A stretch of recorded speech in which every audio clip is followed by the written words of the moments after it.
Mr. Nathan Fitzsimmons is here once again. Ladies and gentlemen, David Stockman just had an interesting tweet putting all the FUD together, Nathan. He's figured it all out. Everyone's figured it all out. The FUD is there. We chose the wrong Bitcoin. Did we choose the wrong Bitcoin? And this is, I guess my first question is Roger Ver back with a vengeance once again for like the umpteenth time? What is your take on all this? I will say we'll share the tweet in a second, and we could go through it. We'll kind of parse through it. But man, they really aggregated a lot of the FUD all into like one thing. Got the whole timeline there. It's amazing. So while you're talking here for a second, give your thoughts. I'm going to pull this up. Yeah, they're dragging him back out. And don't get me wrong, I don't want Roger Ver to be attacked by the tax man and thrown into a cage. But ultimately, like, he's an enemy of Bitcoin. He needs to go the fuck away. Like, there's nothing that we need from this man. He took advantage of his position, right? He basically tried to hijack Bitcoin himself, like the whole New York agreement and everything they were doing at the Bcash days. What sucks is that, like, I think this is going to be a recurring pattern. I'm kind of just like resigned to just accept these terms and conditions, is that we have to rehash old battles every couple of years because we have new entrants coming in who have no idea what the hell they're talking about. David Stockman here is another classic example of it, right? The old FUD gets recycled. Why? It's because we have new people coming in, right? And as the network continues to grow, as more new people dominate the space overall, they don't have any clue about what happened back in the block size wars in 2017.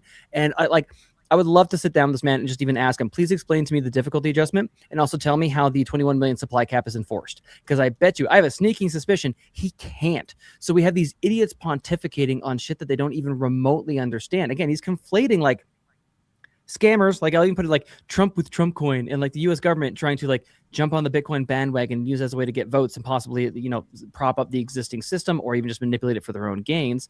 They're failing to parse apart issues with Bitcoin and issues you have with people using Bitcoin. They're completely different things, right? It goes back to even like the classic like gun examples. Like, no, that's just a tool. Bitcoin is just a tool. The dollar ultimately is a tool for evil a lot of times as well, but just a tool.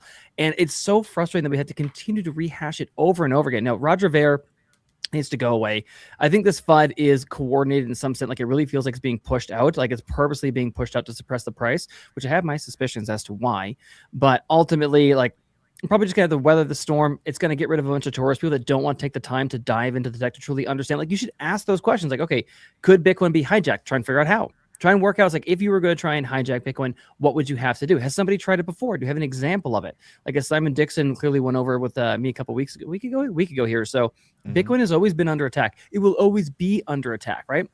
My big mistake was the naivety to think that we were kind of going under the radar, you know, the kind of, the Hayek sly roundabout way. We'd actually found a sly roundabout way, and we did for a while. But we came on their radar in 2011, at least Epstein's at the very least, and they've been trying to get a handle on this, but there is no central throat to choke. You can't do it. They haven't done it. But again, we've got to just sit here and rehash old arguments and explain why Roger Ver is an asshole and should just go away, not in a prison cell, just go away. And that nobody has control over the Bitcoin network. No one is influencing the Bitcoin network. No one has hijacked it.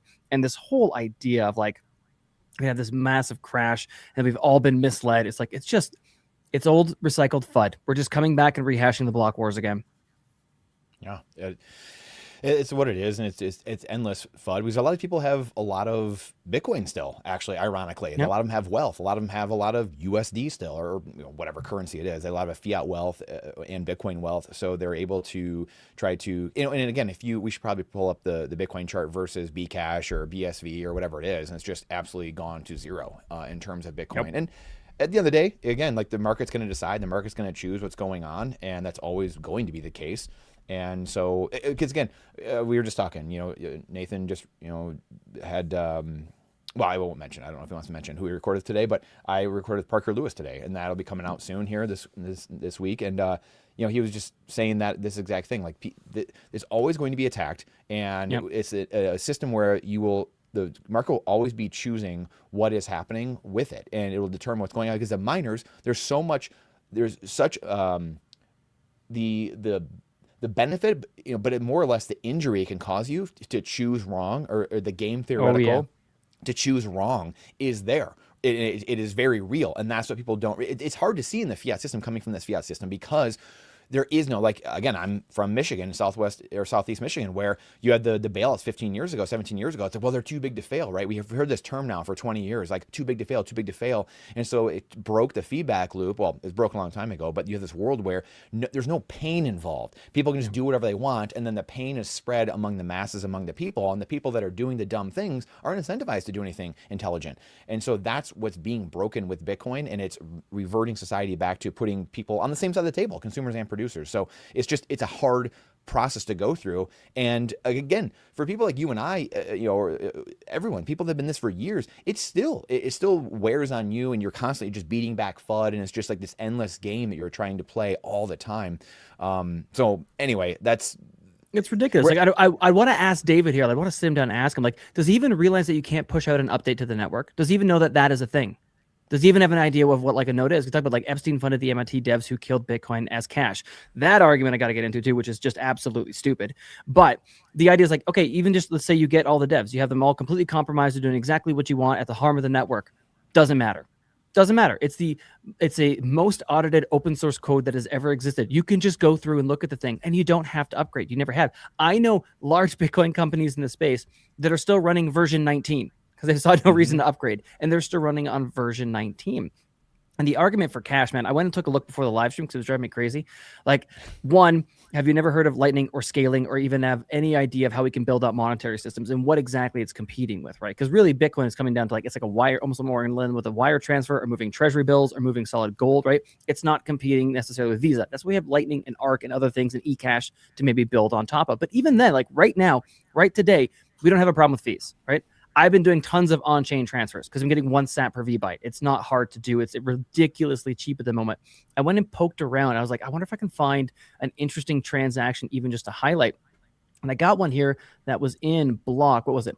Block 935.810. Somebody here moved 52.776 Bitcoin for a total cost of 1,500 sats, so $1.06. So they moved I think it was like $3.1 million, something like that. I had a second. $3.7 million. So someone moved $3.7 million for $1 in settlements in 10 minutes, final settlement, and you're telling me that it doesn't work as cash or medium of exchange. Like, just get fucked. You're retarded at that point. It absolutely does. And people are using it every day. I use Lightning every day. Ben and the team use Lightning and on-chain every day. Like, this argument is ridiculous. The whole Bcash, like we need to increase the block size for a number of reasons, was stupid, and they lost as a result because they were the ones who tried to hijack it. Yeah. And the incentives of society are such that, and in Bitcoin is that people will find what they need that benefits themselves. I mean, that's the beauty of Bitcoin is that it doesn't ask people to change. And that's what's so hard. Again, there's so many, like, you have to empathize with people. Like, I understand there's so many different facets of Bitcoin that are it's just hard. And it takes a lot of time. And this is 15, 20 years, just speaking for myself, of going through, understanding personal finance, monetary history, et cetera, investing myself, like doing all this stuff. But this system, Bitcoin doesn't make people change who they are. It doesn't ask human beings to change. If you're selfish, great. It monetizes greed. That's what Bitcoin does. It puts people on the same side, and fiat just enhances and throws fire or gas on that flame of selfishness and greed, and it creates a zero-sum game where people don't benefit. Like, if we go to a business conference together and we are all there trying to help each other get better at marketing, well, like, your business isn't really helping my business, right? The currency is diluted so much that it doesn't matter if I'm helping you or you helping me. But in Bitcoin, it's a positive spiral upward where us helping each other in Bitcoin and Bitcoiners helping each other, we're all on the same side of the table. And that's the beauty. It's complete sea change of humans and in leveling up of a consciousness of humanity. And that's the thing that's really tough. And you mentioned something too that made me think of Parker earlier. And he was just saying, like, yeah, like, it doesn't matter. Like, even if it's so dumb to even think about who like, it was Epstein that influenced it, or it was Satoshi, or was it the NSA? He's like, yeah, like, just say they are. Like, just go with that. Like, yep, they are. Does it matter? Yeah, exactly. Just assume the worst. He's like, assume the very worst. It's money for your enemies. Like, did Putin create it? Did Epstein create it? Doesn't matter. Like, do the homework, study it from first principles, the network, the properties. Does it matter? And that's where it roots out a lot of this. But again, as we know, a lot of people don't want to put in the work. They don't want to put time and energy to do these things. And hey, fiat makes you get on the hamster wheel, and it's hard. You don't even have time a lot of times. So you empathize with people there too, because they don't even have the time to do the homework, unfortunately. So But that's exactly what you hit on. It may not require humans to change. It doesn't require humans to change from a fundamental level. It just aligns human incentives, right? It's the Randian idea of like the virtue of selfishness or self-interest there. But it does yes, require you to put in the work. It does require you to put in the work, particularly depending on what your area of expertise is coming in. If you don't have any sort of background like computer science or even like monetary theory or Austrian economics, you got nothing to go off of to begin with. You're going to have to put in a lot of work. But it's not that bad. It just takes time. You just got to get in there and start reading and start learning and start understanding and trying to answer questions. The other thing, and it goes back to, good old Matt Odell, stay humble and stack sats too, is that you have to have the humility, right? And every one of these like Bitcoin funds, these guys that are, and I don't think that like David Stockman is necessarily like a bad actor who's being paid off to do this shit. I think he's a useful idiot. I think there are a lot of useful idiots out there, but it's the hubris of their own intellect to assume that they understand it correctly. They've got it nailed down. They couldn't possibly have something wrong. They don't need to dive in deeper. They just take it verbatim, especially when it aligns with their existing worldview. If we made some bad calls in the past, and they just push it forward. It exposes the weakness and the rot in the existing people and people's existing framework and mental models. Yep, 100%. Should we read some of this and go through some of this a little bit? Maybe I'll read a little bit of it too, because Kitty was just asking, like, what do you mean wrong Bitcoin? And this goes back to the Roger Ver thing, like when we started off in the beginning. So not everyone, might know the whole story, I guess, but this is the Bitcoin Cash, Bitcoin Satoshi's vision, all these forks, the block size wars from 2017, what was happening, and the splitting of the network and the hard forks, Yep. those guys forking off and basically, to society, like, hey, you gotta check, you gotta choose, you gotta figure it out, you gotta get educated, whether as people that you're following, do you trust them? Are you doing your own homework? Whatever it is, and people are picking sides. So economic actors pick sides.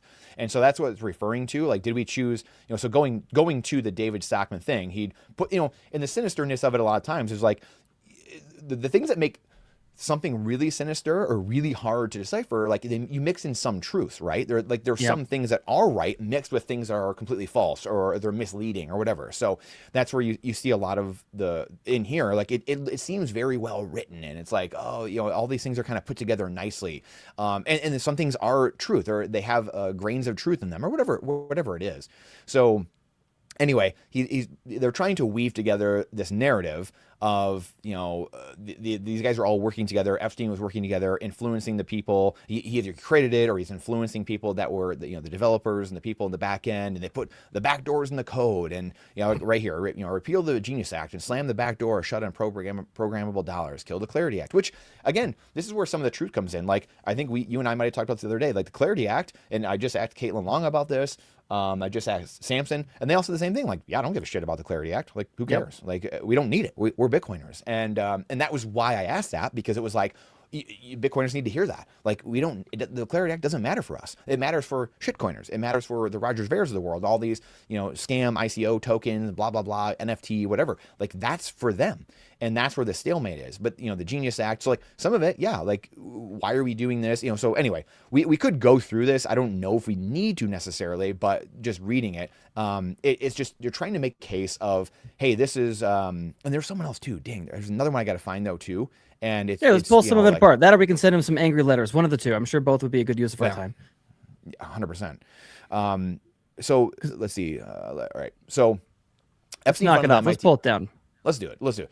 Epstein funded the MIT devs who killed Bitcoin as cash. Brock Pierce ran the Bitcoin Foundation into the ground, opened the door for Epstein's money, brokered Epstein's Coinbase stake, sat in Epstein's mansion pitching Bitcoin to Larry Summers, who co-founded Tether, and kept emailing Epstein until 2018. Tether then printed unbacked dollars to pump Bitcoin 50% in 2017. Howard Lutnick, who lied about cutting ties with Epstein, took over management of Tether's $130 billion treasury reserves before he even joined the Trump transition. He pushed for Secretary of Treasury, missed, landed at Commerce Secretary, installed his ally Bo Hines as White House crypto advisor, had Hines ran through the Genius Act, then watched Hines quit the White House and immediately become CEO of Tether's U.S. subsidiary. Let's even just pause there for a second, back it up. There's a few things we can start to pull apart on that one too. So like, Epstein funded MIT devs who killed Bitcoin as cash. One, that's just a lie to begin with at the very beginning, right? He's taking the Bcasher argument that we need to have increased block sizes, which is also stupid because as soon as you do, humans act, right? It's almost like if I was trying to excuse me, if I was trying to rig a race, let's say you and I were running and you kept beating me by like 5 meters. So I start 5 meters ahead of you. Well, as soon as we go again, you've now got a new incentive to go harder. You're going to adapt your speed, your output. You might still even win. It's not going to be the same thing. It's not closed in a vacuum. Yeah. If we were to increase the block size, people will just fill it up again, right? And you have to do that again. You have to hard fork again and again and again, because now you got this available space. People will use it for stupid reasons like spam, and they'll make a new use case of it because you've changed the conditions, and humans will adapt. Bitcoin is already used as cash, right? Bitcoin is already used as a medium of exchange, as a currency. It's developing, it's growing. More people are coming onto that. It's an evolution, right? We go from like weird kind of hobbyist thing with a bunch of internet cypherpunk nerds, and then it goes to store of value. Then you get a little bit more of that medium exchange. It's not going to happen all at once, too. And you get the unit of account. You might even appreciate being in like having the experience in the real estate space. I'm already seeing Bitcoin as a unit of account, because I see people when they're thinking about purchasing a home or selling their home, they're pricing it in the Bitcoin that they'll get, because it's another large investment sort of asset in their mind. So again, these things are going to move at different points, but killed the devs who killed it as cash.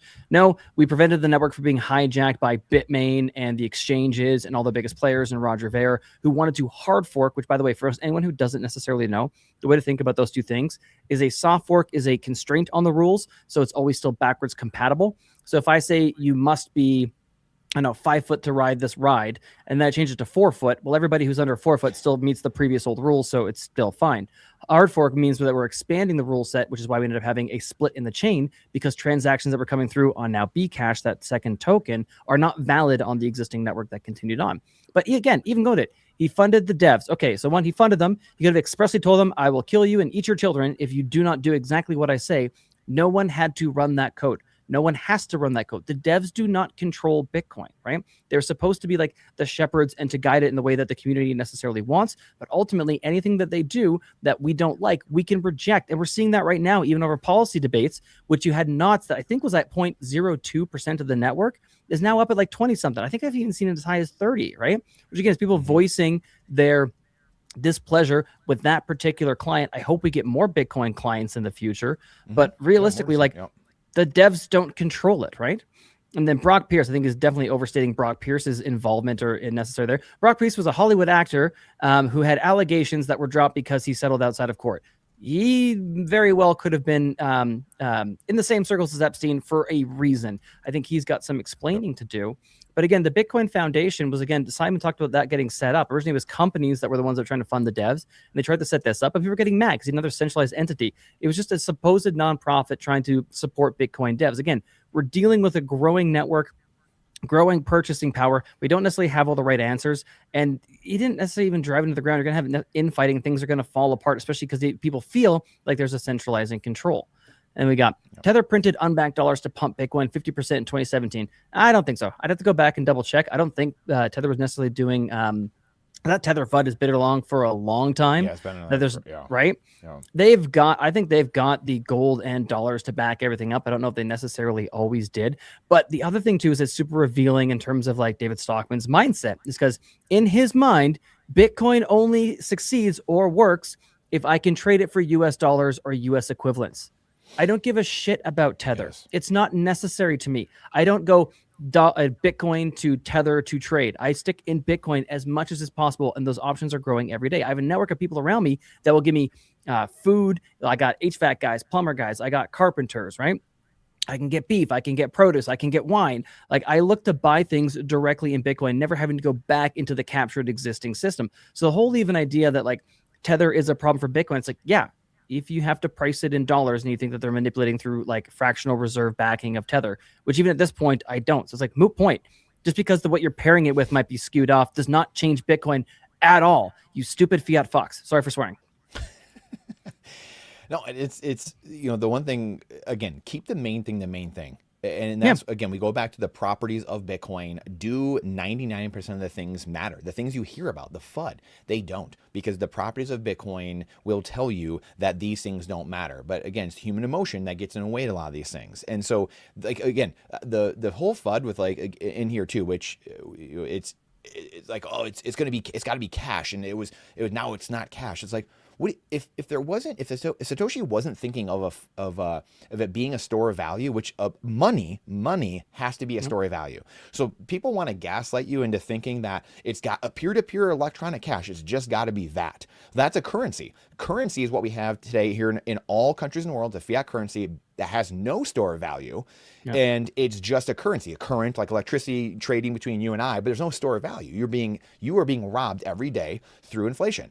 Well, to Satoshi, we know for sure he thought about it because Newsflash, there's only 21 million. If he wanted just a straight peer-to-peer cash, he could have said, yeah, print as much Bitcoin as you want, do whatever, and here, it's a faster Visa network, it's a faster SWIFT system. That's not what was created, because the scam, the chancellor on the brink of second bailout, was the diluting of your time and energy, your real wealth here on this earth. And your wealth is not the number, the quantity of things you have in an account or in your hardware wallet. That's not your wealth is your time and energy on earth, and that's what's being stolen from you. That's, you got to be careful with your matrix analogies, but that's you becoming the human battery and being in a cog of goo, and the AI, sentient AI or whatever, has figured out a way to put you on a hamster wheel and just suck you of your life force, because that's, and we can get really deep with it, which is the devil, and good and evil spirits. With the highest form of control in the universe is controlling human beings, controlling souls. That's maybe not a topic for today, but that's it. It's not like, can I get another Lambo? Can I have peer-to-peer electronic cash? All this garbage. It is time and energy, controlling human beings' time and energy, their finite time on Earth. And the only other thing that Nathan and I know, I'm going to put words in Nathan's mouth, is Bitcoin. It's the only thing that's as finite as your time on Earth. There's nothing else that compares. And so we can get into the paper games and all this other garbage over time. And we've been talking about that and doing recording podcasts with people talking about paper games being played on top of Bitcoin, which is going to happen. But the beauty it's of definitely Bitcoin, happening. Yeah. And it's definitely happening. But in the beauty of it is it's a every 10 minute auditing system. We can actually audit these things from now. And so they cannot go on forever. They can go on for a bit and things can happen. But with gold and silver, all this stuff, you can't audit it. It's impossible to audit because of its nature, because it's centralized. You have to trust middlemen. If I send something to Nathan, he's in Canada, I'm in America, I have to somehow get it to him. And the time it takes for me to get that gold or silver to him to finalize this payment, that's where the funny games happen. I have to trust the guy in the UPS truck. I have to trust the FedEx guy. I have to trust the guy flying it. I have to trust people. This is what Bitcoin solves. And this is what humans are having a very hard time grasping. And they're going to get it. Come hell or high water, they will find out one way, whether it's through their own education in a positive light, or they're going to get their ass kicked, and it's going to be through max pain. And we hope it's not that way. So I think it is going to be that way. And also to the earlier point, like, you cannot have store of value without medium of exchange. It doesn't matter how much value I can store there if I can never exchange it with you for things in the future. It's just not possible. We're talking over space, we're talking over time, right? So it's the two different mediums. It is a requirement of it. So the whole like Bitcoin is not a cash. It's like, get bent. Your measurement. It's almost like when I have arguments with people about, I love talking about anarchy, getting into delightful anarchy conversations, but just because it's not at that full adoption yet, in the same way that just because you don't have the imagination to figure out like what few free markets in the future would actually be able to come up with, means that my reason is completely invalid. It's like, you don't understand Bitcoin and therefore I'm wrong. I don't think so. Yeah, I just don't get it. All right, let's scroll down here a little bit. So let's touch on the Genius Act super quick there, by the way, as well too. Bitcoin does not need the Genius or the Clarity Act. It does not need the U.S. government. It does not need any government, right? And so again, you're making kind of like a false equivalency, saying like, oh, Bitcoin fails if it's not adopted by the U.S. government. No, that happened like sort of pseudo way earlier than I thought it ever possibly would. But again, it does not affect block time or transactions. It does not affect my keys and storage. It does not affect my ability to send Brandon some funds here on Bitcoin. Yep. Like it has no bearing on Bitcoins, whether it's functioning or not. Yep, that's it. All right, let's scroll down a little bit. So we talked about the Genius Act, Clarity Act. Yeah, and that's, again, like we said earlier, you just nailed that. And also the other coins need that. Everything else needs that. Everything else, the dollar needs regulation. All this other garbage needs a regulation. That is the beauty of Bitcoin. It is a true free market off of the Titanic. It is a system outside of everyone's control, outside of their purview. It's outside of all of that. And we give people the ability to regulate it, even in the existing system. Like, again, we've talked about the Common Sense, the book from Thomas Paine, or the Declaration of Independence. Like, in there, governments are instituted among men. We give them, the people are the power. We give the government the ability to govern us. And if they aren't doing that properly, then we remove them come some way. We won't get into the ways you can remove people from power, but that's the job of the people, is to stand guard on that. So trees and liberty and watering. Exactly. The Bitcoin Strategic Reserve sits on top of a coin whose price was artificially inflated by the same stablecoin they now regulate, whose core development was funded by Epstein, and whose usability was deliberately destroyed by the people who profit from the fix. This is not... Again, show me how Bitcoin is not working. I can show you the next block that just came up a couple minutes ago here. Like, it's not working. It's the Big Short. I gotta read the point. It's not the Big Short 2.0. It's the Big Short 2.0 on steroid. Pre-planned, yes, they want to get their hands around it because it's actually a threat to their power, because they have power over the financial instruments, the financial rails, the money, the currency, run by the same network that already owns the outcome. It's just they created the crisis, crippled on-chain Bitcoin. That was the one I wanted to get to. No, they haven't. Not at all. I'm not sure what the hell he's looking at. Are you looking at Bcash? Because then maybe. Are you looking at any of these other ridiculous state shitcoins? Then maybe, but I don't know what he's looking at. He thinks that on-chain Bitcoin has been crippled. Yeah, and even here too. So you go to the Big Short, and then they created the crisis. They crippled on-chain Bitcoin, printed the fake, money to pump. Which again, Fedwire is what? Fedwire is the same amount of transactions per second as Bitcoin is, I believe. It's right. It's very similar. And so we're people, around the world, with the wire system, what's happening? It's the same amount of transactions, and it has different layers of scaling, and that's how the Fed is doing, their activity. Whether it's you have ACH stuff going on, or the wiring system, or you have the Swift system, which are just messaging networks. So you have like Swift, for example, is a messaging system. So it's countries messaging each other in sending data value across the internet. Now, the problem with that is, as we might expect here, there are governments that are doing that. There's no transparency for any of us to know what the hell's going on. And these countries have to then trust each other to not screw with each other. Well, we saw that here in the just 4 years ago. I can't believe it's been 4 years. 4 years ago, with Russia invading Ukraine, what happened? Yep. They got what, $600-800 billion or whatever it was frozen. Their treasuries frozen. So that's the SWIFT system being locked out. So someone is censored. They are locked out of the system. Do we think that, again, that won't happen for just a human being? That's a nuclear power, and their stuff got frozen. So again, we saw the Canadian truckers at the local level. We saw Russia gets. This is the system. So no matter where you go, whether it's your banking, which we've seen this for a long time, but this week, many people coming out and saying, hey, look, Chase just debanked me because I was trying to buy a bunch of Bitcoin in this dip. Or you have all the way up to nuclear superpower. No one is safe in a system that you have to trust a third party. And that's exactly, again, what this is solving. So again, some of these things, like in their own component parts, they are true. Like, was Blockstream, the founders, implicated in some of these things? Yes. Cantor, yes. Like, is USAT being created by Tether? Yeah. So like all these things in their own little vacuum are true, and that's what makes it hard at times. So again, the properties of Bitcoin are such that it doesn't matter who created it. And then also over here, you're using a bunch of things in a silo or in a vacuum to put it together and make it seem like it's it makes sense, or this is a plausible thing. But again, even if it was, it doesn't matter. Flowchart, back to the crazy guy with the whiteboard with all, it doesn't matter. It does not matter. And again, the people that are gaslighting you, we have to say this again, the people are gaslighting you and telling you that it's just peer-to-peer electronic cash, and we have to have every single flipping transaction on the main chain. It has no idea what they're talking about, has never studied any of this, and they are gaslighting you into try to go back to the fiat system or some other altcoin, shitcoin that is an affinity scam or off of Bitcoin.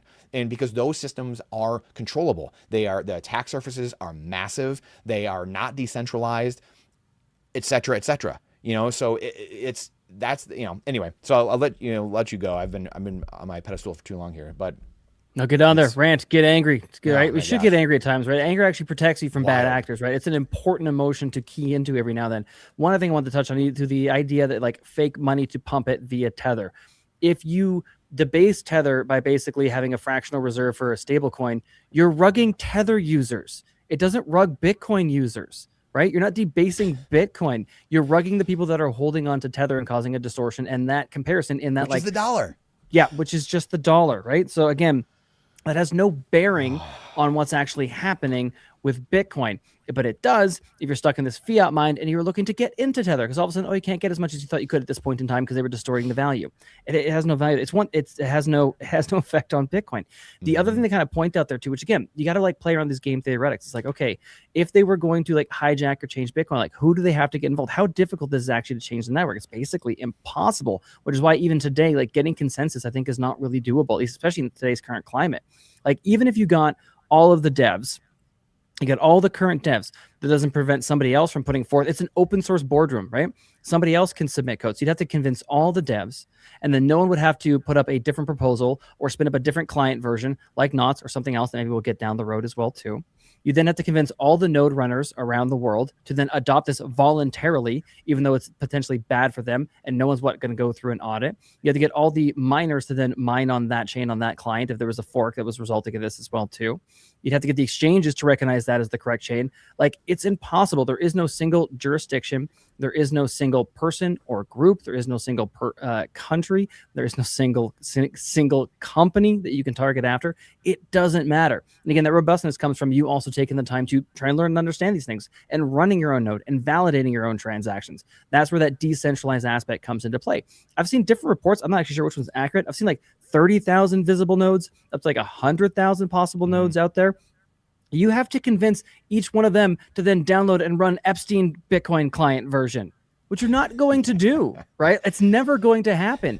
And as soon as there's no support, the network doesn't recognize that version, going back to the game theoretics, the miners aren't going to mine on that chain because the cost of mining a block, and then they wouldn't subsequently get the rewards if it's rejected by the network. Like even right now, without diving into it too much, like I'm trying to evaluate BIP 110 and how I think these things are going to play out. And one of my initial concerns was the idea that it might result in a chain split. But realistically, I've talked to some wonderful people in the space and thought about it a lot more. It won't, right? Because even if something like BIP 110 doesn't have the support of the network, the miners will switch back to mining on the longest chain in like 24 hours, 48 hours. They won't continue on losing money having their blocks rejected. It's not going to be the case, right? They'll have to mine on the longest chain. So even that doesn't necessarily matter because they have their own, everyone's going back to like, it plugs in directly to human incentives. My incentive is to make sure that my Bitcoin is both mine, that the supply cap is enforced, and that the network is basically all the transactions are valid. The exchanges want to make sure that they're interacting with the largest network and the longest chain as well too. Again, so they can't be rugged or double spent, right? We want to make sure they have the most proof of work behind it. And the miners don't want to do all this work and then have it amount to nothing because their only compensation is Bitcoin. So attacking the network is devaluing the asset that they're paid back in, and they might not get any if it's orphaned or rejected. It's just keying into the best aspects of like human selfishness and self-interest. So the whole the back door, it's like, man, just look at the code. Exactly.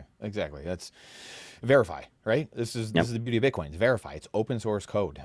So they wrote the laws to protect their scam. The Genius and Clarity Act are now preparing to step in as the saviors when the bubble they inflated finally pops. Again, the bubble in the macro sense, like this bubble has been going since 1913, at least in the dollar sense, right? And then I know they're trying to say short term, they're creating some Bitcoin bubble. You know, the other FUD I love too, Nathan, is like the Bitcoin was created because they wanted you to get used to this so they could get you into their CBDC. Like this is just haha. It's like, guys, and it's generally a lot of people that tend to be older, you know, not to point fingers, but a lot of them say that, and a lot of the gold bug crowd, and it's like, you know, cutscene. I hope none of you are using credit cards, you know, like which came out 50 years ago, 60, you know, like this has been going on for a long time. We've had now online banking for 20 or 30 years. So, you know, newsflash, you've been in that system being prepared for your digital CBDC for long before, you know, way before Bitcoin was even a thing.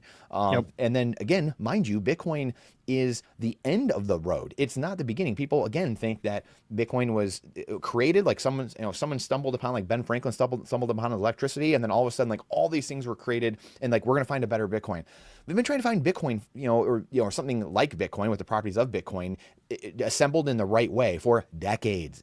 And finally, Satoshi, CIA, whoever it was, put it together the right way. I will say by one theory, Nathan, which I haven't told you. This is my theory, is that the government did create it and that it was leaked like the Wuhan lab leak. Someone with a conscience said, you know what, I'm putting this out there, and they put it out there because the government was going to use it, or they wanted something internally, or who knows what they were doing. But that was my theory, is that it was a benevolent person that leaked it out to the world, and boom, it's on the mailing list, whatever. So it's fine. It very well could be, right? It's like the printing press, right? It's like the internet was the creation of DARPA, right? And that's kind of like cat's gotten out of the bag there. The SHA-256 hashing algorithm was created by the NSA, but again, it's just like a wonderful piece. But again, it goes back to like any other you can take technology like fire or language or the wheel. It's like, it doesn't really matter who created it. It's open source. Anybody can use that protocol for the benefit of their own need, right? It's like saying that someone who was evil that created the English language, therefore the English language has a backdoor to control you. It's like, that's not how it necessarily works, and how protocols work. So definitely possible. I've heard crazier. I've heard Epstein was Satoshi. I've heard way crazier. Dude, did you see the, I might have asked you this the other day, but did you see the tweet of like the increasingly stupid Satoshi ideas? Oh my gosh. Oh, 100%. Priceless. Just like, it was like really spot on over the target in 2010. It's like, it's Helfany. And then it just got like Nick Szabo. And then it progressively got like this year, Epstein. It's like, oh my gosh. Like, what are we Even doing going here? back to this idea of like bad actors in the space trying to take advantage of Bitcoin or pump it for their own bags and these things. It's like, that's going to happen. It's already happened. What do you think the whole like ICO craze was? Yes, evil people will try to use Bitcoin to their advantage to scam other people or to try and pump their bags. It's going to happen. But again, it does not matter if you hold Bitcoin in self-custody. Exactly. It doesn't matter. And then the other thing too is like, it's like, well, it's not fair that so many people have, such a large concentration of it. It's like, well, it's not fair that some family owns all this Malibu property before my family was here in America or in North America, or like someone owns all of New York before my family got their hands on it. It's like, we're going to redistribute all of that. It's like people have these like unreal like things that they think about where it's like, how do you expect a decentralized money to get out to the rest of the world? Like who are you going to assign to then say, oh, we're going to evenly distribute it to all these people in the world? And it's like, newsflash, again, you can do the homework. The last 17 years, anybody could have bought Bitcoin. You could have bought, thousands of Bitcoin for $1, for $10, for $100, 15 years ago, but you didn't. You didn't do the homework. You could have got it for free. You could have got it for free. There's the faucets, right? Yeah. Exactly. And it's like, you could have done that. You could have been, instead, most people were sitting there, watching NFL games, and they're doing this. They're out there, out to lunch, they're on the hamster wheel, whatever.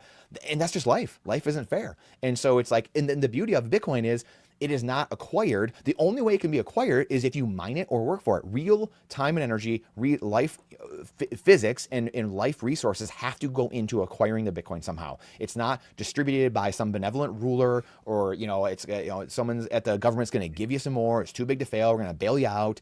That's not how it works. And people think it's going to be something, but it ain't. That's not how it's going to happen.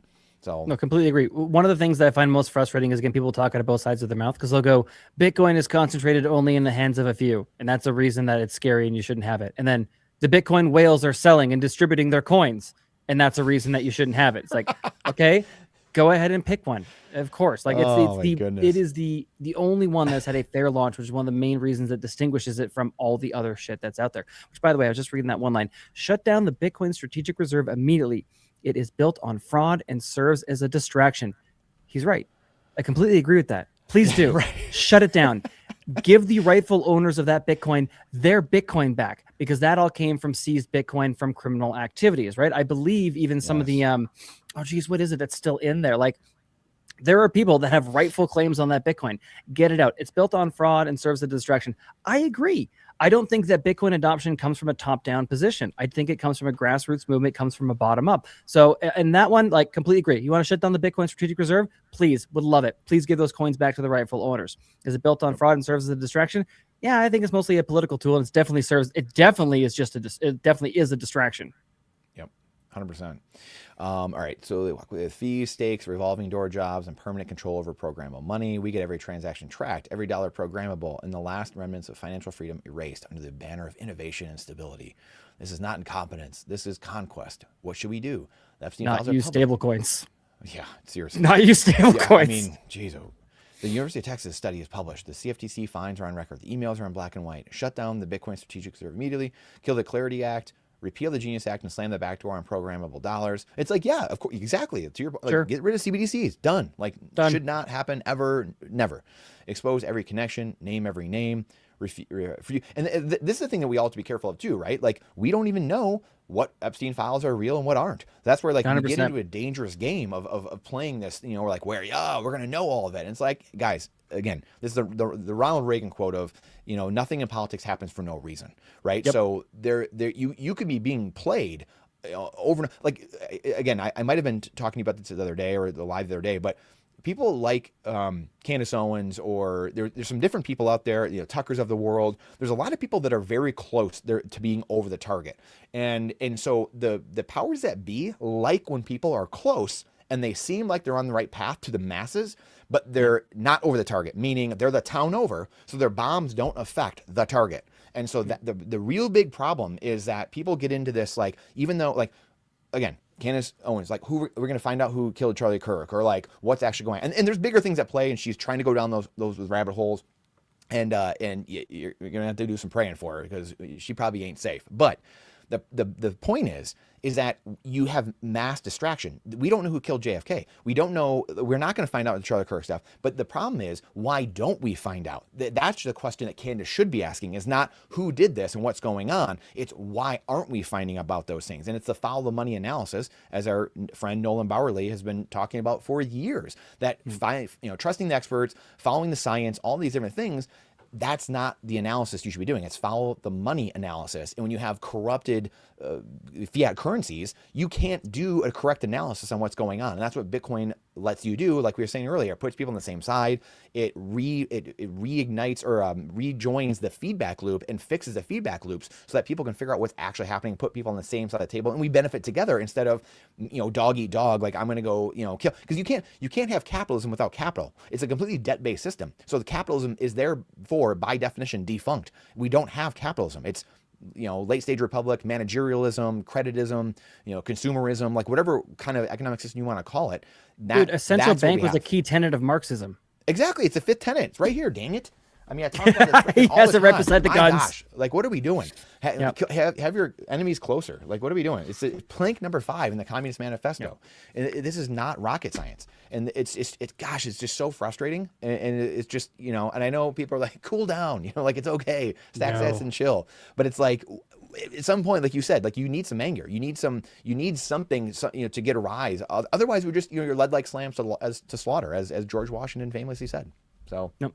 100%, man. It's the good thing we have a few things, like we had to like revitalize our memes and get them back out there, because there's some really important ones, like don't trust, verify. There you go. Yes. That could have summed up the whole article, the whole thing there. Don't trust, verify, right? That's all we necessarily needed to say. In the same way that, like, even when I'm like educating someone on how to use Bitcoin, I'm working with the assumption that their computer or their mobile phone is or will be compromised, right? Start with the assumption that Bitcoin, they're going to attack and try to hijack Bitcoin, and then try to figure out how they could do that and why it wouldn't work. And the more you learn, the more you go down that rabbit hole, the more you verify, the more you realize that it can't be done and it hasn't been done, but it has been attempted a lot, and it will continue to be attempted a lot there. The other one too is that we gotta really just bring back, like, we're spending, it's good to be angry, it's good to push back, but you gotta make sure you protect your mental sanity as well too. So never forget the power of a good have fun staying poor. You just hit them up with one of those and you move on to the next thing. Because realistically, you're right. We're never going to convince people logically to come along with us. It's not going to happen. And even responding to something like this, we're not talking to him because he's not going to change his mind. He's likely dug in his heels. He's a little bit older too, probably very set in his ways. Like, it gets harder for the mind to have that openness and flexibility as we age, generally speaking, right? We're not going to convince him to come over through facts and for reason, but through narrative and through emotion and through passion and through example. We can have other people find their way out of this corrupt system into the new system. You got to follow that Jeff Booth path. You want to go the monk route. The only way to do it is to get the fuck out. Like, the only reason I don't go absolutely crazy about this stuff is because I'm just leaving basically their prison camp. I'm not going to participate in it to the best of my ability to an ever increasing amount each and every day.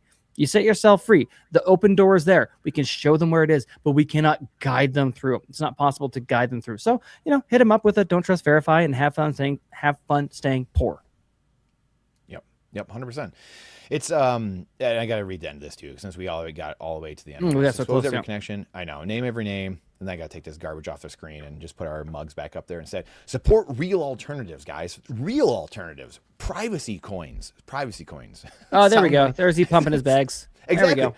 And so it's like, so we just said, and this is why I had to read the end of it, because it's by brownstone.org, like their research. Hey, follow us and follow these guys, blah, blah, blah. We don't know who he's paid off by. And that's the thing. Like, we don't know. It's all this, like, a lot of mixed truth mixed in with a bunch of, logical fallacies and like misleading, information or omitting things or whatever it is. And that's like, hey, come read our stuff. Like, hey, come watch our stuff.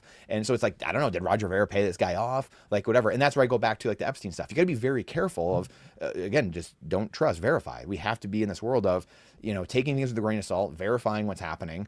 And there's a lot of distraction going on. And some of it's coordinated, some of it's not. Like I said, the Candace Owens stuff that's uncoordinated distraction a lot of times. Like, where she's maybe not being paid off, but she's so close to the target, but not over the target. So it doesn't matter. And the people at top, the people that are in the treasury melting the coins down and coin clipping them, like in the Roman Empire, they like when you're all in the Colosseum with bread and circus getting drunk on things and paying attention to what's down below, because then they can do whatever they they want. So us going down these endless rabbit holes and working downstream from where the oil spill is, they don't care. You can play all day long trying to figure out what happened to Charlie Kirk. God rest his soul. You can try to figure out this. It's there's merit to that. And it's very noble of you, but you're not over the target. You're not going to actually clean up the oil spill because it is 10 miles upstream, and then they're up there, messing with it, and you get the remnants of that. So I was guaranteed they're giving her bad information too, right? Because if I want to influence Candace to influence her followers, then I would be trying to basically feed her like poison pills. Mislead her off bad information. Exactly. Yep. So support real alternatives, privacy coins, sound money protocols. Duh. Like that's exactly, hello. Anything that keeps control in the individual hands instead of this parasitic elite network. But it's just wild. Bitcoin was born to set us free. The files prove it was captured. The time to take it back is now. Watch the latest research from Brownstone show. So it's just like, come on, what are we doing here? So one of the big, like, again, it's like 50% half truths and a whole bunch of misinformation, not really. He said, like, you want to go up against the elite. It's like, you can even just stop and you can sometimes look at the argument, like the person creating the argument and their kind of methodology or motivations behind it to glean something out of it, right? So, the only reason Epstein was interested in Bitcoin was because it was a threat to the elite, you moron. So if you want to know what is actually threatening them, that's the one that's actually threatening them, the one they're trying to capture, put into ETFs, get you back on the farm, take you away from self-custody, flooding privacy, all that stuff as well too. That's exactly the motivation. We have great privacy tools available, which if anybody hasn't checked those out, Liquid and Lightning does offer some privacy there too. Wasabi CoinJoin, great to go with that. And don't forget, you can also just hide in and out of the crowd, right? These are important things to learn and to familiarize yourself with.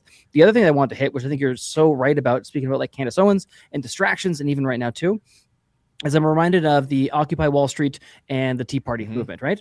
Yeah. You want to know like what really, really scares these fuckers? It was those. It was both the left and the right for a brief moment in time, being able to look up and see who the real people that were screwing with their lives were, what the real problem was. And Bitcoin was, of course, birthed out of that, right? Yeah. And so there's going to be a ton of distractions out there. They're going to FUD the crap out of this because just like both those two movements hit on something, Bitcoin directly hits and answers on something. It is your escape valve. They're going to do everything in their power to push you away from that, to make it centralized, to make it controlled, to try and get you off. And again, try and exchange it for fiat dollars. Keep you on that treadmill, keep you in that fiat mindset, never give you the opportunity to actually grow and prosper and become basically not reliant on the system anymore, to leave, right? To build the new system. Yep, 100%. 100%. Chris became a member. Let's go. Thanks, Chris. What up, Chris? Thanks, Chris. That's awesome, dude. Appreciate that. So Vinny said, until fiat is dead. there is zero motivation for banks and institutions to solely use Bitcoin. That is why they are launching 100% tokenized stocks and futures contracts that will trade 24/7. Yeah, 100%. I mean, that's again, it goes to the max pain. We talked about this on Friday, I think a little bit more, but like people will, like, again, we spend our time doing this because we're hoping to educate people to come off of the Titanic before it goes into the water and you're scrambling around for a piece of wood to float on. That's what the hope is. And so that's where, like, Brian DeMint in Mateo, when I interviewed them a couple weeks ago, like Brian thinks it's going to be when people notice single digit, and then Parker, when I interviewed him today, said a very similar thing. So Brian said, when people get to single digit inflation in their own life, monthly, monthly single digit deflation. Parker said when you have every like 2, 3, 4 months, you see price changes at the grocery store, like every month or two, or sorry, he said every 6 months, not enough. He's like, when it's every month, you're seeing changes like, oh, wait, the beer is $7. Now it's $7.50. Wait, it's $8 the next month. So a couple people saying very similar things. And where you're going to start this, because I feel like we're at the part of the hockey stick curve where it's like, it's where the blade meets the shaft, right? So it's like, we're starting to like go exponential. And so that's the point where people start really waking up and being like, oh my gosh, what in the hell is going on? And that just kind of brings all this together. And that's why the banks are doing what they're doing, because they're like, yeah, sure. Like, okay, nothing's going on yet. But when these things really start cracking and people really start waking up, like you said, the Tea Party, Occupy Wall Street, which the media, mind you, told everyone, you hate each other. You two groups hate each other. But one group said, we hate the banks and the bankers are controlling us. The other one said, hey, government's too massive. We can't stand the government and what they're doing to us. Two sides of the same coin. You're on the same team at the end of the day. So like you were saying earlier, gold and Bitcoin, like we were talking titles, right? So anyway, it's No, you're 100% right, right? You need to, and you go back to those movements as well too. You need to tap into that anger, and you should be pissed off because you're being Should be. screwed, and your family's being fucked Yes. with, and your community, and your country, and your livelihood, and your history is being erased and destroyed. You should be really fucking pissed at times, but Yep. recognize who the enemy is. Make like it's no accident that immediately following those things too, you have all the big banks getting in there with the LGBTQ stuff, right? Yep. Bread and circuses, get another distraction, right? We have the protests going on right now. I think that's trying to incentivize basically chaos within the U.S. as well. The ones previously from like what was it, Minneapolis, and then like again we had our we had the Super Bowl the other week, which I don't begrudge anybody for taking a break from all the shit and enjoying some sports, but they will do everything they can to try and misdirect you to not pay attention to who's really pulling the strings, who's really giving you who's really ruining your life in some respects, really, who's really destroying your society and the culture that your ancestors built, which you should be proud of. They did a very good job with it, and you should take it and try and improve upon it. And the way to do it is quite simple. You just hold Bitcoin in self-custody and tell these fuckers to pound sand. That's it. That's all you got to do. But the hardest part, I think, too, Brandon, that I do have empathy for, like the comment that they're going to get like everything on stocks. They're going to keep trying to offer incentives to pull you back in. Even like we're going to have, it's not a CBDC. No. It's just it's a new bonus payment to everybody that you totally get. Like they're going to do everything they can to try and keep you in the center, both from the fear and the greed standpoint. And the same way that like health and nutrition and fitness takes kind of like daily work and is hard, and you had to have that mental mindset that you're creating like a new, we talked about last time with Scott Adams, a new system of thinking. Like I try to use the system of Bitcoin for thinking. That is my worldview that I'm shifting into. It makes it very easy. I have no interest in any of that stuff, and I'm not even concerning myself necessarily with fiat gains. I'm concerned with trying to just work and add more value and earn more for the family, but I have no interest in going into any sort of speculative gambling. That it's easier said than done, particularly when you still have that pain. And unfortunately, like the casinos are still going to attract a lot of people. And it's going to be the example of people who can just absolutely wiped out, or when they literally have like no other option yet, that's when they'll turn to it, right? I think I worry that like we're at a point in Bitcoin's adoption where curiosity-minded, freedom-focused, you can think of like gold bugs and libertarians, they all know about Bitcoin at this point in time. Yep. They all know about it. So to some extent, there's almost like a conscious effort to not participate, to not learn more, to not be involved to some extent, to not dabble or play around with it. That anyone who had like the personality, the framework, the history, the values, the morals to bring them into Bitcoin, not all of them. It's still worth going out there and talking to people. I see some real estate investors coming in these days, which is great. But a lot of that market has already been saturated. That way to use shaft in a podcast there, but where the shaft really meets that fun curve is going to happen as a result of like people hurting, right? And I hope also it's not going to be the U.S. I still want to hammer this point. It's not the U.S. first, and hopefully, because we like you hear about like like Zimbabwe, for example, or even Venezuela, right? It feels like it feels outside. I really hope for at least particularly like a lot of Americans or North America and Canadians, North Americans, kind of in general, that when shit hits the fan in England, or in maybe Japan or Australia or Canada, I hope that's close enough to home, kind of like being like a G7 country, that you can learn from the mistakes in the example and not have to go through it. But realistically, I doubt it. Most people will have to just go through it. Yeah, it's sad. I mean, it's just like you just don't want your family, your friends, your peers, the people around you to get burned, and it's sad. It's and again, I think one of the biggest psyops that we have, ironically, is that Bitcoin's inevitable. And I think that psyops a lot of Bitcoiners, that it's, and this is, Saylor said this a few years ago. Saylor said his biggest fear with Bitcoin was that people wouldn't care about sound money. And, good's the enemy of great, right? Like people, we talked about this the other day too, like people don't feel worthy of Bitcoin. And again, there's the dollar value of it, which again, dollar value, whatever, it's a fake currency, but the network itself, the pricelessness of having a network that someone else can't control. The whole beginning part of this episode we talked about, where it is not controllable by JP Morgan. It's not controllable by the government or Putin or Xi or something like. It's not controllable. The pricelessness of that, these are hard lessons that society is going through and going to have to learn going forward. Going back to this Max Payne thing is scary and sad.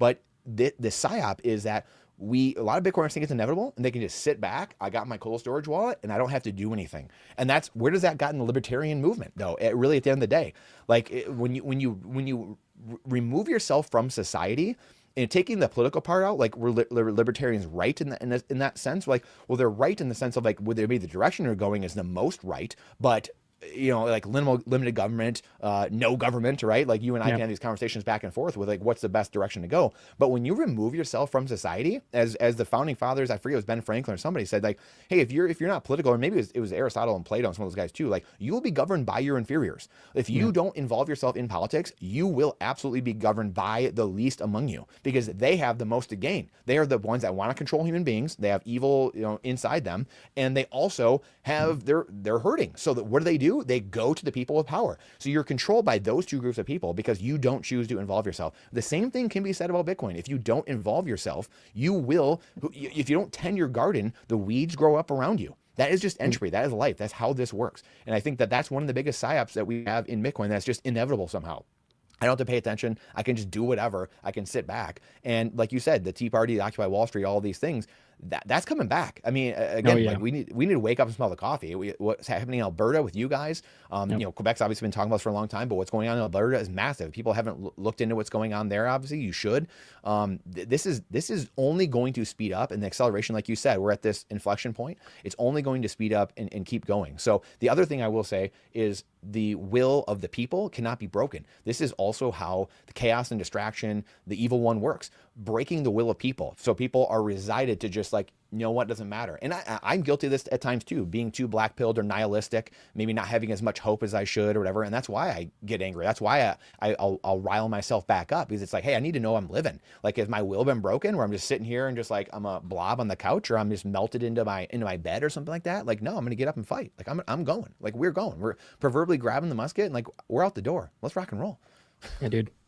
No, I completely agree. A few things to hit on there. I made some notes along the way. It was a good rant. It was beautiful. I loved it. It was gorgeous. First and foremost, limited government or no government. The answer is no government. And if you disagree, I'll get you there. It usually takes about 6 months or so. The answer is no government. Second, plenty more streams to go over that. Exactly. The idea that like it's about control. The problem that we have, and people are going to learn this lesson the hard way, is that you need to, like for Bitcoin, you need to take control. Like we are the Bitcoin network. If you memorize your keys and you participate, you literally are like the Bitcoin network. People don't want to have control. They've gotten so comfortable with just resigning themselves to giving it to somebody else. It's somebody else's problem. And that I think is one of the biggest mistakes that we have just in society as a whole, right? We outsource, like in Canada particularly, you outsource your house, your health, you outsource your money. Banks are going to take care of your investments. Your kids are going to be raised by somebody else. They're going to be educated by someone else. Like this whole idea, like you want to be in the pursuit of taking control of your life and then extending that to community and family and everything beyond there too. And then the idea for black pill, man, I was thinking about this the other day, and it came from the idea like so I'm giving you my thoughts, my opinion, right? This is not reflective of anybody necessarily else. I think you have a moral obligation to not be black-pilled in the same way that I think you have a moral obligation to be happy and pleasant for your wife and your family. Mm-hmm. Like we are so fortunate to be here.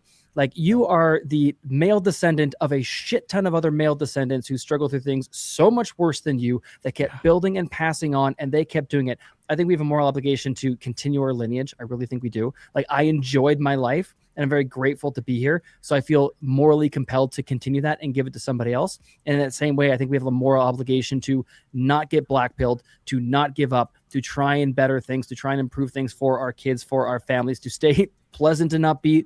And a lot of times the way that you do that also is to tap into that anger, because when you're not angry, that's when you kind of you can fall into like depression and like learned helplessness and this stuff as well too. And that just destroys you. They want you passive, right? They want you to give up, right? But the thing is that that's right. Keep the tea high, lift heavy, eat meat, don't give up, right? We like the tea. We need more of tea. We need less plastics in our balls and more tea, right? This problems that we have, like all this just stems from here's your I guess the clip for the episode, right? The problems in the fiat system is it is empowering low T men to make decisions for high T men and push them out, right? It's almost like a sexual, what do you call it? Like almost like a mating strategy that we've empowered some of the worst people through these tools to be the ones to lead and take control. And we're suffering as a result. We got to get these fuckers the hell out of our money, out of our governance, out of our communities. We have to have like the benevolent king, right? Like you can even take like the religious archetype, right? We need those people to step up to take on to shoulder that burden and actually push things forward. You can't give up. You can't be black-pilled, right? Because if not you, then who? It's going to be, and if you're listening to this stream, you're one of the few people who actually gives a shit and understands what's going on. So you kind of have a moral obligation to at least try and move it forward.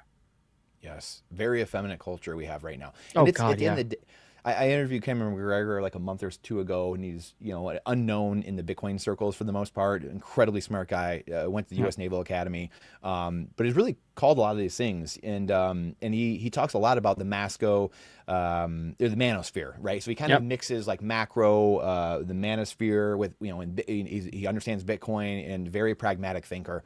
And so he talks about this a lot, of the age of prosperity versus age of scarcity. And Yep. it's a different way, a little bit of saying the fourth turning, but he's like, yeah, we're in the age of prosperity. Now we're going to the age of scarcity, where men are about to reinsert themselves and are reasserting themselves, and society is going to flip. So again, a lot of people here might know it a little bit more, and maybe it's the fourth turning type of thing, but he really goes into depth of explaining a lot of that and what's happening. So his YouTube channel, he writes on Substack and stuff like that. He's a great guy. But anyway, it's just making me think of that, of that's where, and we talked about this before too, like men don't get punched in the face anymore, right? So we don't Yep. need to go down that angle anymore with it necessarily, but that's the world that we live in now, and it's about to reassert itself in a big way. So 100%. We tried to avoid the pain for so long, and it's what ended up like creating so much division and malincentives that has destroyed community and family and just absolutely everything, yes. right? Like, it's the unfortunate nature, but like the pain of having to deal with reality, like scarcity, of actually having to like go out and get food one way or another through working or through commerce, whatever it might be, and build shelter and these things too, that actually helped bond men and women together as well, because you had to rely on one another. You needed them. There wasn't some government subsidy Minnesota daycare that was supposedly going to take care of your kids, as well as some like additional checks coming in from daddy government, so you don't need no man, so that you're going to like destroy. You're going to not spend the time picking the right person. You're going to not vet them. You're not going to work to make the relationships work. Like, it's amazing how like just trying to avoid the pain that we have to go deal with of reality, like from that base level, like we need to go and get calories even necessarily, is what has thrown so much for a loop, has destroyed our culture and civilization, and we're going to have to meet that pain head on to fix it and get it back to a better place. 100%. So Copper had asked here, came in a little bit later and just said the rumor that Epstein created Bitcoin. They say it's shown in Epstein files. Is this true? And I had said, like, hey, we talked about this all at the beginning of the show. The Cliff Notes version is no. Epstein. There is but again, could have. Just say he did. Does it matter? Did this NSA or the government or Epstein or whoever, did Nathan create Bitcoin or Brandon? Does it matter if any of us did or doesn't not? That's the question people should be asking. Yeah. If you go through, there was a live stream I did with Simon Dixon where we went into detail on this and specifically, but he didn't even, Bitcoin didn't show up on his radar until 2 years after its launch, right? He did not create Bitcoin. No worries on that one. But to Brandon's point, didn't matter if you did. You can audit the code yourself. Yeah. Yep. We've been rolling about an hour. Any other stuff we really need to tackle or hit? I can look at some more of these comments, see if I missed anything. Can you see the comments on your end, by the way? I can, yeah. Grab the comments. If I pull them up. Yep, I got them on mine. I can see them no problem Okay, there on screen. I see Copper King's comment right there. Interesting, the copper to gold ratio really hasn't moved all that much. I find that kind of interesting at this point in time. In terms of other things, the Hitman, like, no, I mean, there's so much. I can feel absolutely overwhelming at times. There's so much that we have to take in, but you just do it in piecemeal. You just keep going at it, right? You just keep trying, and everyone will get there. Yeah, 100%. Here's a good one from Hatboy. Again, this is everyone's feeling this, right? I talked to Parker Lewis about this, and because we were talking about, we mentioned it, I think a little while ago. We were just saying, is it fair that someone gets all the Malibu real estate before my family got to America, or is it fair that someone has a bunch of Bitcoin, like Michael Saylor has 720,000 Bitcoin, and I don't, and someone else, 10 years from now coming in, and so Parker had said, yeah, I understand that. However, at the same time, those are all great points. And with the real estate and things of that nature, the dollars are the same way, right? If you know the right people next to the money printer, the cantillionaires, the Cantillon effect, then guess what? You get the money. Look at Warren Buffett. Like you make friends with all the guys at the good old boys club, and guess what? You get the money. You know what's going on. Like theoretically, we could all do that. Like we could all move to Washington, D.C., or we could all make the right friends and the right people. And that the hope is that you don't have to do that with Bitcoin. You can be a McDonald's worker or a doctor, and you can both make Bitcoin.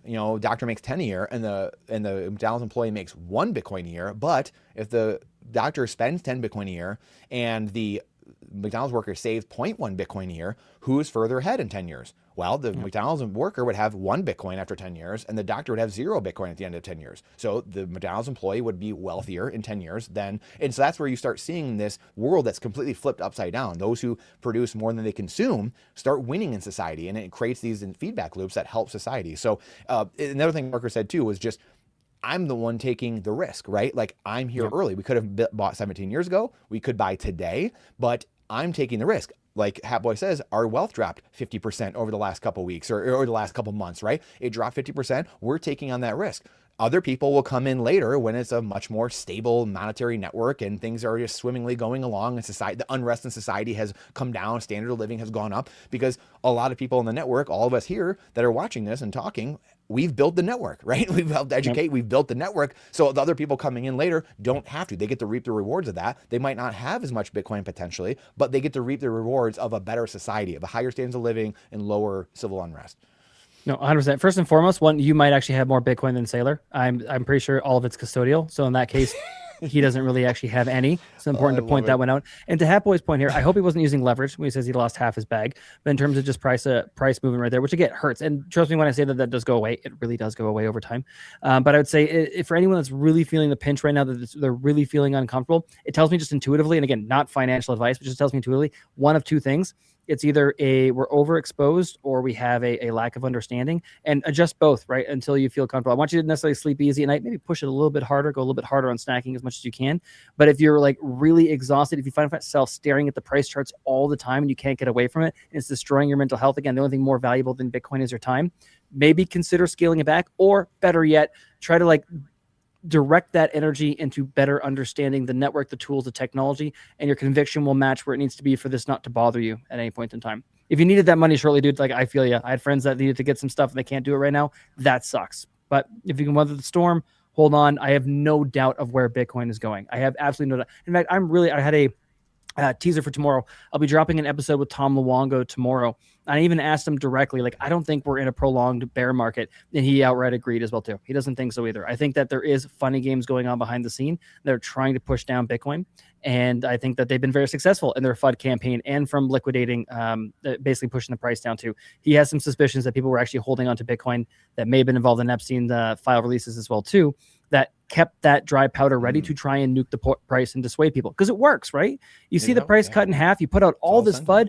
Quantum, Tether FUD. We got spam wars, a possible software coming up here, and then Epstein involvement. And did he have control over the network? It's scaring Fed people. Uncertainty, then macro. Fed uncertainty. I mean, there's all kinds of Kevin Warsh, are talking about like he's a hawk. I don't think he's a hawk for 1 second, but they're talking I love about how he like, wasn't he's a hawk. He was like super dovish, but now he's a hawk. Like, but now he's a hawk. Yeah, but now he's a hawk. I mean, it's like 100%. Wild. They're trying to scare you out of the life raft and back into the prison, right? I wholeheartedly believe that's what's going on. So I feel your pain. I have felt that pain much more before. I can tell you, at least in my experience, it does go away. Yes. Yep. And it's, as Christine Lagarde said, Optimus Field's old girlfriend from back in the day, from years ago. It's escape hatch. Bitcoin is escape hatch, which is coming full circle. This is the title of this is, did we choose wrong? Did we choose the wrong Bitcoin? Was it Bitcoin Cash? Was it Bitcoin SV? Did we get duped? Was it really supposed to be all main chain and have 47 billion transactions in every single block and no one can run? This is the thing I guess we didn't mention. We should mention really quick, Nathan, which is, why is it that we have small blocks? Running a node, right? It's the decentralization of the system. And so maybe you can touch on that for a quick second as to why, because I know you can probably explain it better than I can. Sure. So even just briefly, like why you run a node is first and foremost, one, you're the one then auditing your transactions. If you think of Bitcoin as like being your own bank, you kind of have two sides. One is the vault, and that's going to be you have Bitcoin in self-custody, you have your own control. And the other one is actually auditing the ledger, so that when you run your own node and you're checking your transactions and broadcasting through your own node, no one can censor you or relay misinformation, right? They can't feed you incorrect information about the state of the block, right? The blockchain state.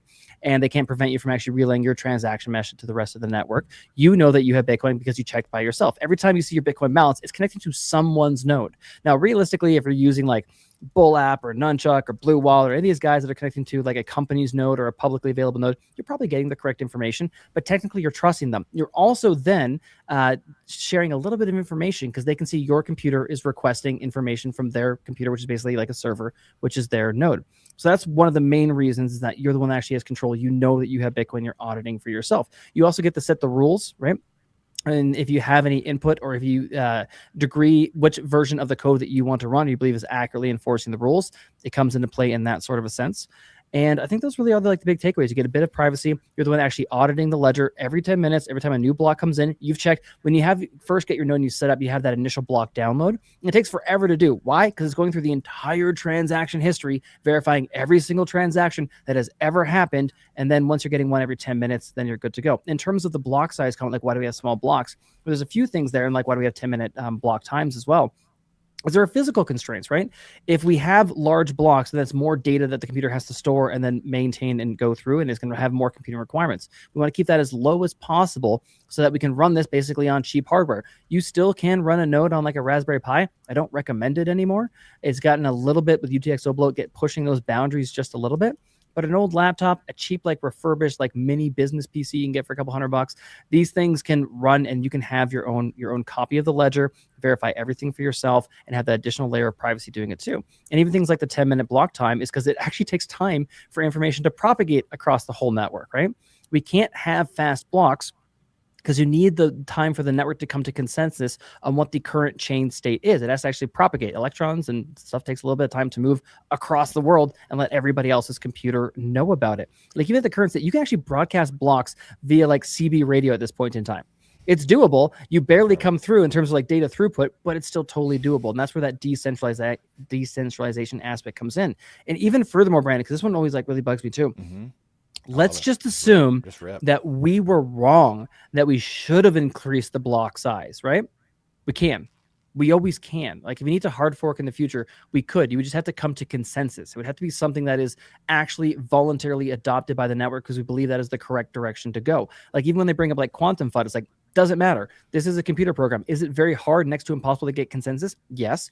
But if someone had a wonderful proposal that deal with some quantum threat that miraculously and spontaneously and very quickly emerged that we didn't see coming, then we could update. We could just update and continue.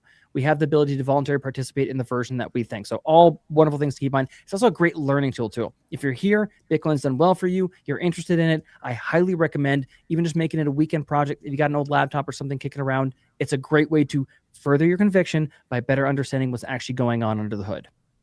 Incredible stuff. And again, looping all the way back around, is it the right Bitcoin? That's what we started this last little segment with, to bring it full circle. This, the other coins don't have, all the other coins, the system, they don't have the decentralization, they don't have the network integrity, the network security, all of it. The attack surfaces are massive, so it can't uphold to nation state level attacks or attacks of really any kind at the end of the day. So that's why this Bitcoin, what we do have, this is also why Satoshi had the 21 million hard cap, because it's not, it's not meant to just be currency. Like we said earlier today, it's not just a stronger Visa network. That's not the killer app of Bitcoin. It's how do I not get my time and energy stolen from me from someone who's controlling the currency printer.